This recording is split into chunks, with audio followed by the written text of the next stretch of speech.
chubby. Okay, let's just get into it. Hey everybody, my name's Kill Bill. Kill Bill the rapper to some. You might know me from rap music, or you might know me from Let's Plays or podcasts from this channel.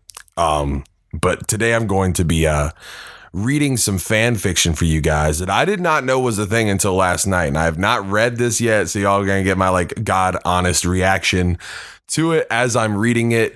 Still kind of can't believe this is a real thing, but yeah, I thought I wanted to do a little bit of solo material because Rav's still been busy in Japan, and so I thought that I would do this wonderful reading of a wonderful, I assume, story.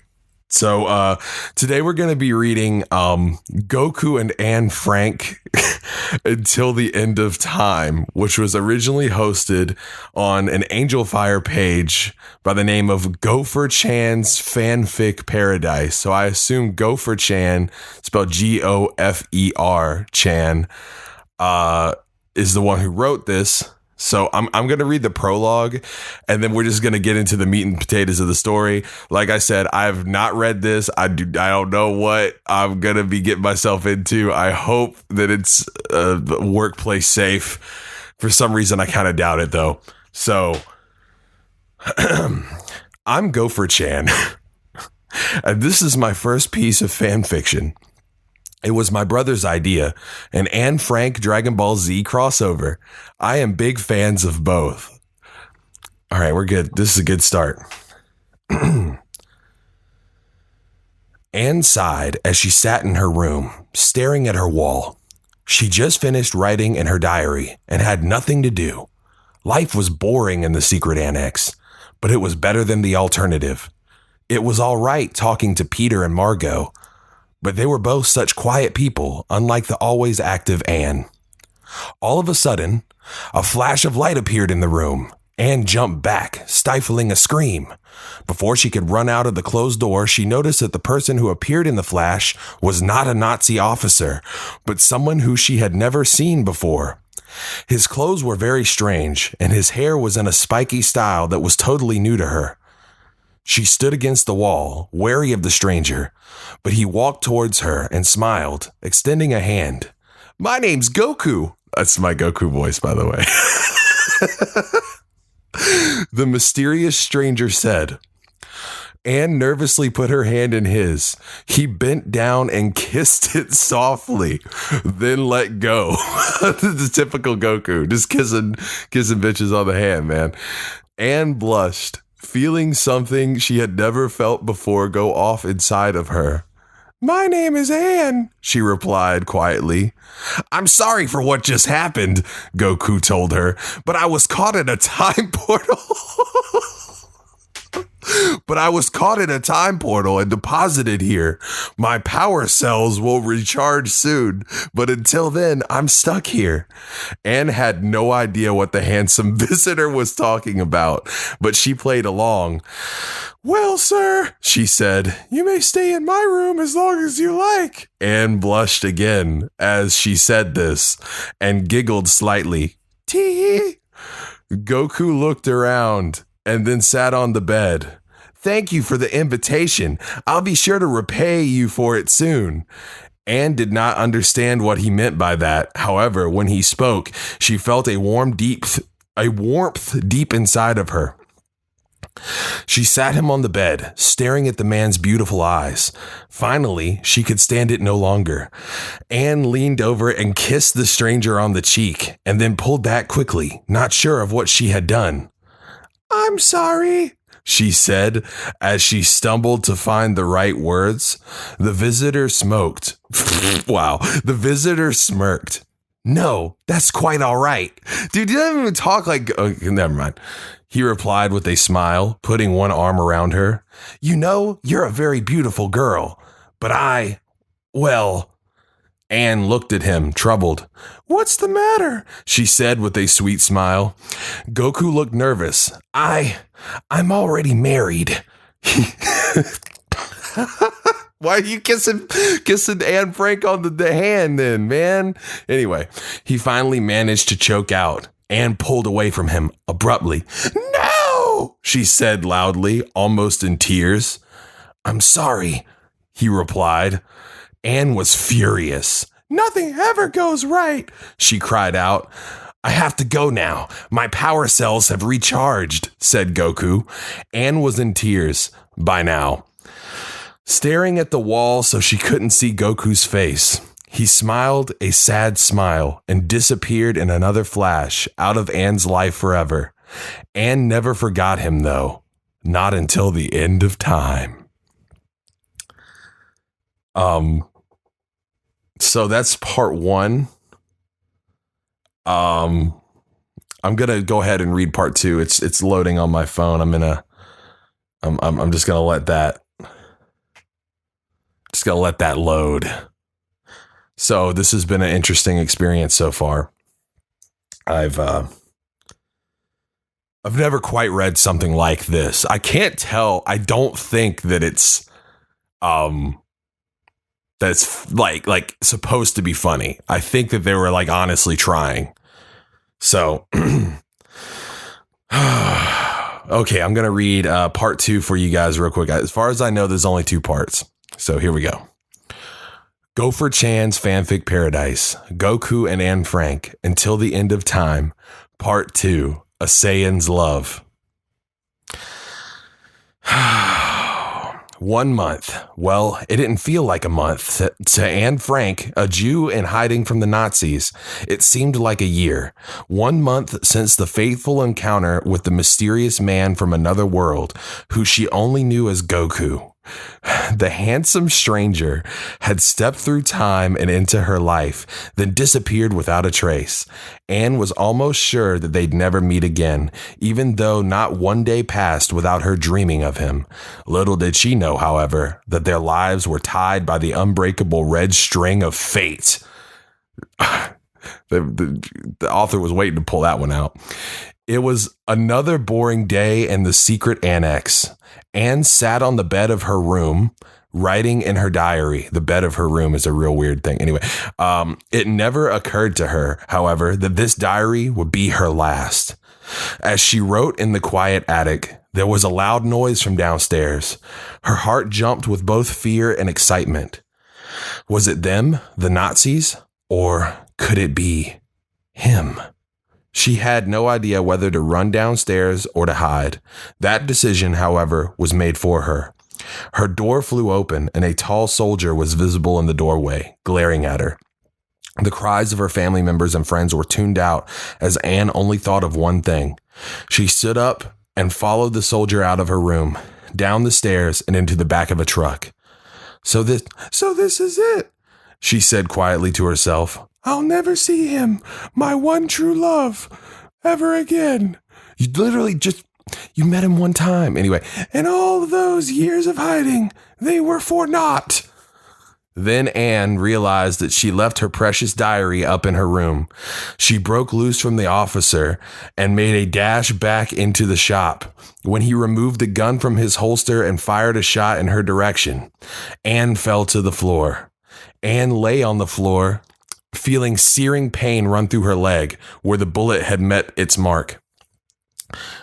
The Gestapo officer menacingly moved towards her, grinning, when all of a sudden there was a blinding flash of light, causing the officer to shield his eyes.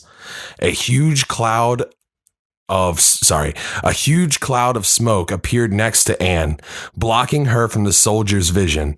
When the smoke cleared, he was in for quite a surprise.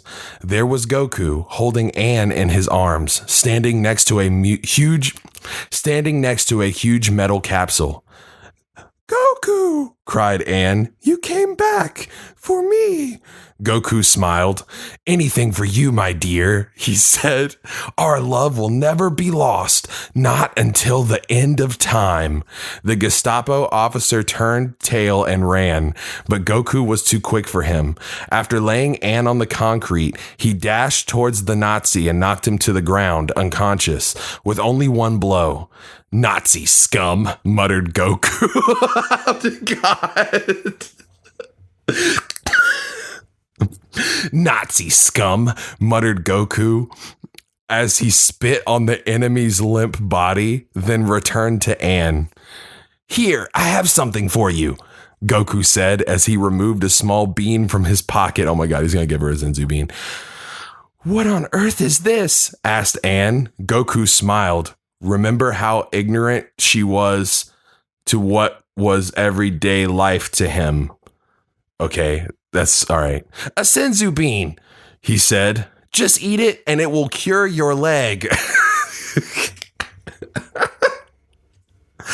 Anne followed his instructions and popped the bean into her mouth as the wound on her calf magically healed. Now come on, commanded Goku. We got some Nazi ass to kick. Anne jumped on the mysterious Saiyan's back as he launched off into the sky. After only a few moments, the two of them arrived in Berlin. Tanks were parading down the street as Adolf Hitler himself stood on a platform overlooking it all. Stay here, Goku said, dropping Anne in a shaded area under a tree. He then flew straight towards the parade of tanks, fist outstretched, screaming as loud as he could. The soldiers below scattered in terror while the tanks tried to aim their cannons at him. He was too quick and nimble for them, however, and opened the hatch of a nearby Panzer, then headed inside. After dispatching of the soldiers in control of the war machine, he took the wheel. He fired round after round into the crowds of Nazi soldiers, occasionally firing at the other tanks. After only minutes, there was nothing but a cloud of dust and corpses. Goku emerged from the tank's hatch, smiling now that he had done his duty. When all of the dust cleared, there were only two people remaining on the parade ground. Goku, the Saiyan hero, and Adolf Hitler, the most evil man to ever walk the earth. Anne watched from nearby, fearfully, as she saw the two men stare at each other for what seemed like hours, her one true love and her ultimate oppressor. It had come down to this. So, Hitler said jovially, you took out all of my men. However, you aren't going to defeat me. I'm not doing a Hitler voice. Hitler then jumped down from his platform and down onto the street in front of Goku, pulling a chain gun from the crowd nearby. Goku quickly jumped behind a ruined tank as Adolf opened fire. The tank made decent cover, but it wasn't long until it would be torn apart by the hail of bullets. Goku had to act. He dashed out from the side of the tank and flew as fast as he could towards Hitler, who had no time to react. He grabbed the chain gun out of his enemy's hands and snapped it over his knee with ease. Hitler stumbled backwards, shocked at the turn of events. Goku smirked, then said, "It's come down to this. You and me, fighting like men. If you admit defeat now, I'll kill you rather painlessly." Goku had the definite advantage, or so it seemed. Hitler burst into a laugh, and as Goku looked on quizzically, the mustachioed man slowly rose into the air as his brown hair and pencil mustache turned into a blonde color and his brown eyes turned blue. Goku reeled in horror. Hitler continued laughing and then finally said, "Goku, you came here expecting to find a madman, but instead you found a god." Hitler has become a Super Saiyan.